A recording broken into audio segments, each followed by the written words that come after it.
तुम मुझसे मिलने आते, कई दिन से नहीं आए, सोचा आज मैं तुमसे मिलकर आऊं। मैं तुम्हारे घर आया, देखा तुम्हारे घर तो बहुत सारे दोस्त और मेहमान आए हुए हैं। मैं उनको पहचानता था। वो क्रोध, लोभ, अहंकार और ईर्ष्या थे, और भी बहुत सारे दोस्त थे। तुम उनके साथ बहुत खुश थे और उनमें व्यस्त थे। मेरे बैठने के लिए तो वहाँ कोई जगह ही नहीं थी, और तुम्हें तो मेरे आने की आहट का भी नहीं पता चला। मैं दुखी मन से वापस आ गया।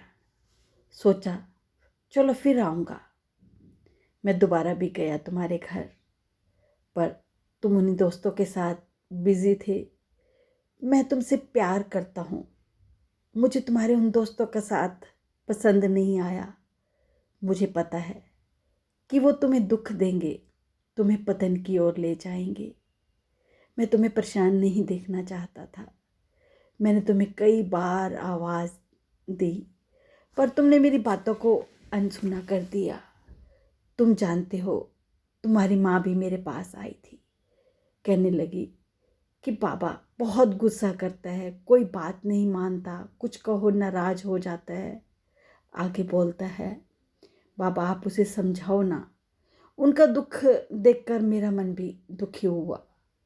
मैंने सोचा कि अब तुम्हें समझाना ही पड़ेगा। अब तुम ऐसे नहीं मानते, तुम्हें दंड देना ही पड़ेगा। और जो तुम्हारे दोस्त थे, क्रोध, लोभ, मोह, अंधकार, उन्होंने तुम्हें बिल्कुल खोखला कर दिया। उन्होंने तुम्हें खाली कर दिया।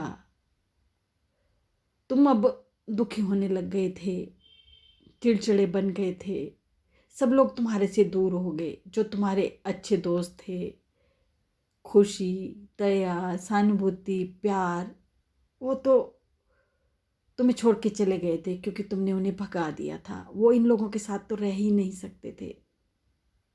अब तुम्हारे साथ कोई नहीं था इन दोस्तों के सिवा। अब तुम इनसे परेशान होने लगे। अब तुम्हें समझ आ गया कि ये स्वार्थी लोग हैं।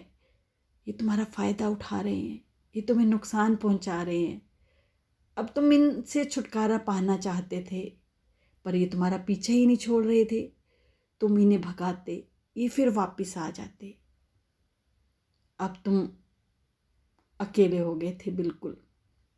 तुम्हें समझ नहीं आ रहा था कि क्या करूं। तब तुम्हारे मन में आया कि बाबा ही मुझे इस परेशानी से निकाल सकते हैं, इन दोस्तों से छुटकारा दिलवा सकते हैं। तुम मेरे पास आए, तुम बहुत रोए। कहने लगे कि बाबा, जब मैं तुम्हारे पास पहले आता था बहुत खुश था।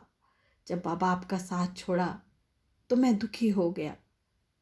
मेरे दोस्तों ने मुझे बहुत परेशान करना शुरू कर दिया।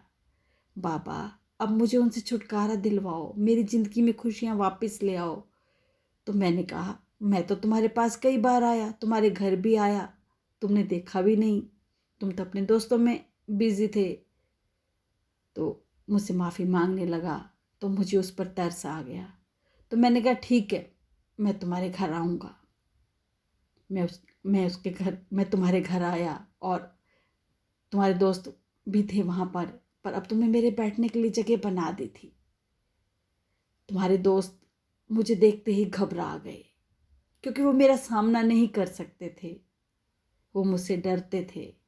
मुझे देखकर वो तुम्हें छोड़कर चले गए। वो फिर तुम्हारे पास दोबारा भी आए, पर उन्होंने देखा कि मैं तुम्हारे साथ हूँ, अब यहाँ नहीं दाल गलने वाली, तो वो तुम्हें छोड़कर चले गए। पर उन दोस्तों ने तुम्हारे जो लोभ, मोह, अंधकार है, तुम्हें बिल्कुल खोखला कर दिया था।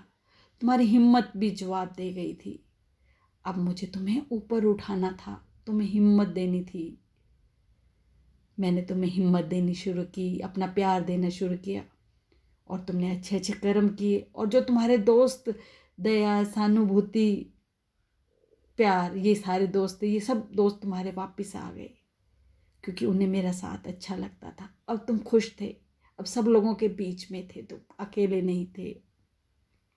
और धीरे धीरे तुम्हारे में हिम्मत आ गई, तुमने अच्छे कर्म किए और तुम ऊपर उठ गए। अब तुम हर चीज़ का सामना कर सकते थे। अब जब ये तुम्हारे दोस्त आते तो तुम इन्हें डांट कर भगा देते। मैं तुम्हें खुश देखकर बहुत खुशी हुआ। मैं चाहता हूँ कि मेरे जो बच्चे हैं वो निस्वार्थ भक्ति करें, विकारों से दूर रहें। विकारों से दूर रहेंगे तो घर परिवार फलेगा फूलेगा। अपने माँ बाप का ध्यान रखो, उनकी खुशियों का ध्यान रखो।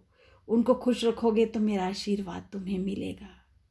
मेरे बच्चों, बस हमेशा खुश रहो और हमेशा मुझे अपने साथ रखो, मेरा ध्यान करो।